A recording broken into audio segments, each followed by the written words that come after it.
not many people know about this. It's not that it was a secret. Um, it's just it's hard to talk about. I think probably if you would ask me to do this last year, I still probably couldn't do it, even though it's been 15 years. Um, we'll just go from the beginning. Back in 2001, we we had rental property. That's what we did for a living. We were getting married. We were building a house. So even then, we were busy. Um, so we had probably about 3 weeks left before our wedding. Just moved in our house, everything. This was in August. I started feeling funny, fainting, throwing up. Jim convinced me to buy a pregnancy test. I kept saying, no, no, no, no, I'm not. But sure enough, that's what happened. So then we were faced with some more busyness in our life. We decided to wait till we got married and came back from our honeymoon to talk to our families and tell them what was going on and that I was pregnant and grandbabies and all that good stuff. But I was able to get into the doctor before we got married. The initial visit was great. No worries, nothing to think about other than just now I'm pregnant and yay. So got married, honeymoon, we came back and we were excited to tell our families that we were having a baby. Everybody was excited. Had a couple more doctor visits in between there. Every time we went, everything was great. I did go to one on my own, and they said, well, you're at the point where you can find out the sex of the baby. And anybody that knows me, I don't like surprises. I have to know everything. So I was excited. So I set the appointment for like 5 days later. We went to the doctor's appointment. Went in there to put the ultrasound on, and there was nothing. No sound, no nothing. She kept rolling it over and over, and there was just still the silence. You could see an image on the screen, but there was just nothing to go with it. I looked at Jim. He had a look on his face. Now, he knew something was wrong, but wasn't going to tell me. So the nurse left the room and went and got the doctor. Doctor came in, rolled the sonogram around, nothing. And then proceeded to tell me that the baby had died. I was in complete denial, and I was like, no, just do it again, do it again. But there was nothing. So then they proceeded to give me two options, just the two options to deal with. I could see if my body was going to reject it, then deal with something then. Or they told me I could go to the hospital, and that was it. I totally was just in shock, hysterical. I took it as if the baby died. I don't want to look like I'm pregnant. I don't want to feel like I'm pregnant. I don't want any of this. Let's just go to the hospital. So the worst part of it is when we left. His mom, my mom, were expecting the phone call to say what we were having. But we had to tell them something different. Then a couple of people had told me probably what was going to happen. I was like, go to the hospital. They would do a DNC. It's kind of an outpatient thing. Be on my way. It's not what happened. I got there, got admitted. They started giving me drugs. Once they started giving me the drugs, there was nothing to discuss. It was just, this is the way it was. No options, no nothing.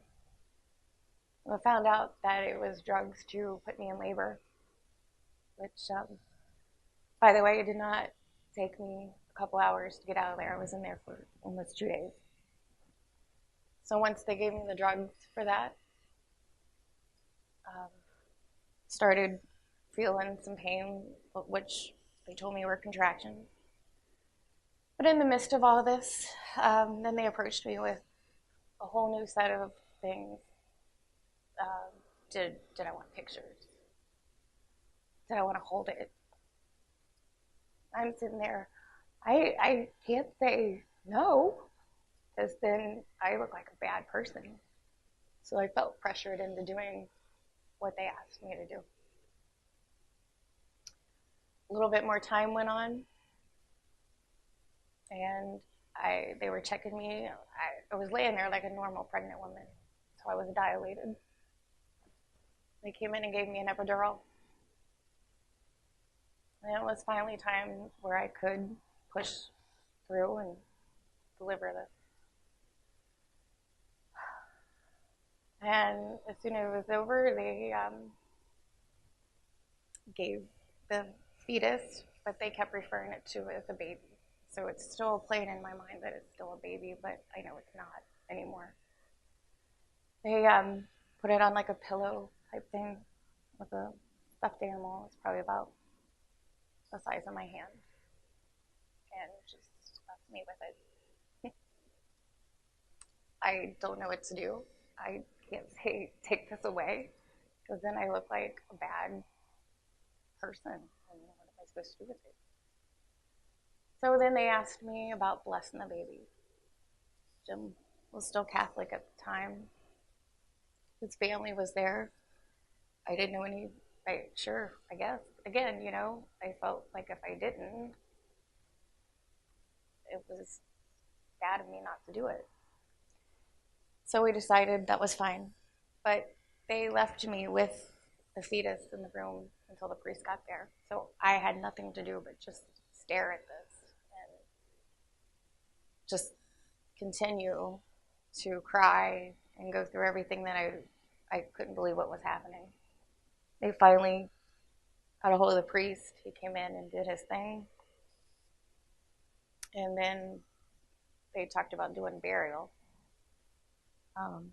which, again, I wasn't sure what was going on. I couldn't understand why they were just doing this. Why don't they just do what they need to do and take everything to go? I think I had already been through enough. But they were just leaving it there and more things just to kind of guilt me into different things. They did take care of all that. They have a cemetery out. I think it's right off Dixie Highway. Yeah. Where they do the buried miscarriages out there. So I think we went out there once, and that was all I could do. It just says baby Helton. It was a horrific experience that lasted 2 days. The thing that upsets me the most is, one, I was Catholic at the time and ignorant. This was a 2-day process, and when they were doing all this happened. Most of this happened between 2 and 4 in the morning, where I was half asleep. I vaguely remember anything goes on. Didn't remember any of those conversations. I don't know if I would have stopped it, because I might have been ignorant at the time of what was going on. But she should have went to the hospital and been out in a couple hours, been home and been fine. Depending on how far along she was, that is an option to what she went through. But as far along she was, that shouldn't have happened. So that was our first part. And if you're in northern Kentucky, if you want to go to the hospital, you have to go to a Catholic hospital. There is not one available in northern Kentucky that's not Catholic. So that's part one. Then we had another experience with the Catholic hospital that I'm going to let Chrissy tell. After I guess it was probably about a year later, I found out I was pregnant again. But probably for a good, 4 or 5 months, pregnant women just set me into a frenzy. Babies, I couldn't be around babies. Just because I went through what a normal pregnancy mom, an expectant mom would go through, but I came home with nothing. So when I did find out I was pregnant, I was excited, but the whole roller coaster started in. I was like, I can't go through this again. This is just, I can't. Go to the doctors, everything's good.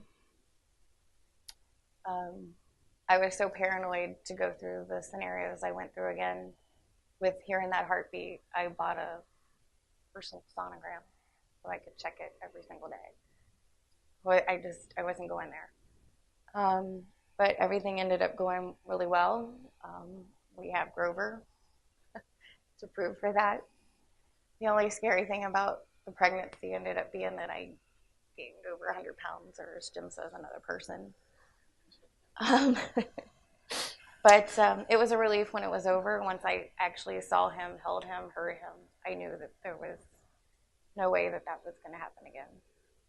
Until I found out I was pregnant again.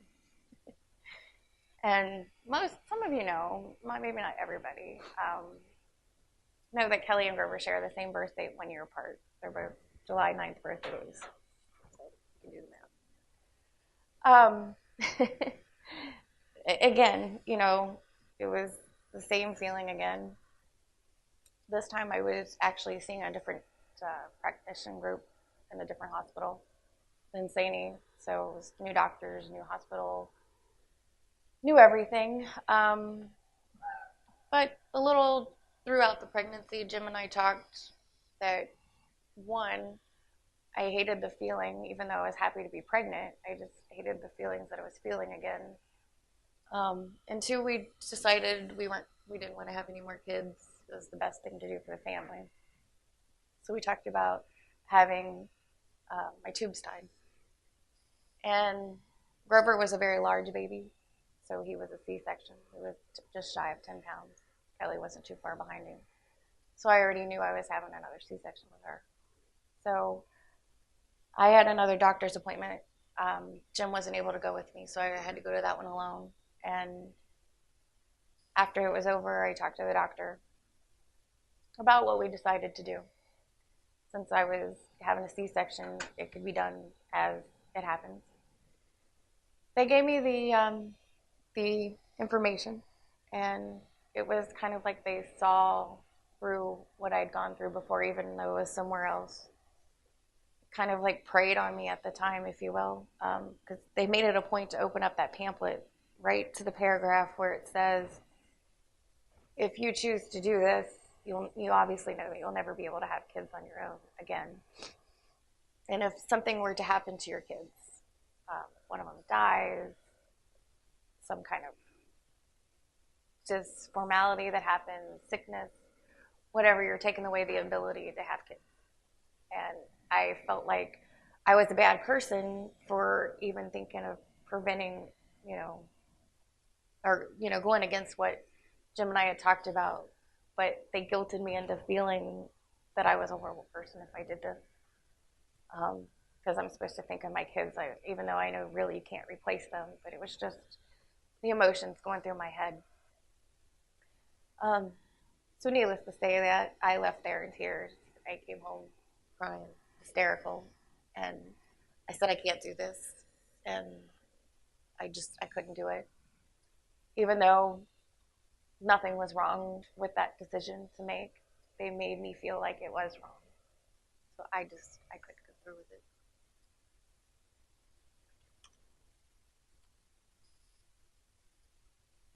Since St. E's has bought all the hospitals, getting her tubes tied would have been an easy procedure with a C-section. That's an easy thing to do.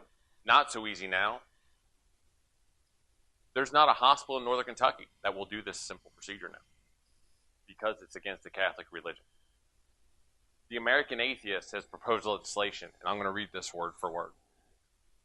The proposed legislation would require healthcare providers to simply provide a list of services they will not perform for religious reasons to patients, potential patients, health insurers, and state and federal grant or subsidy programs. This is why we do what we do.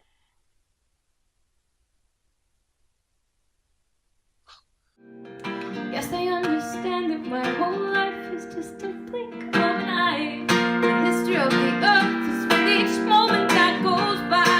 But this moment that I'm with you, it feels like time has stood still. It feels somehow like it matters, and that it always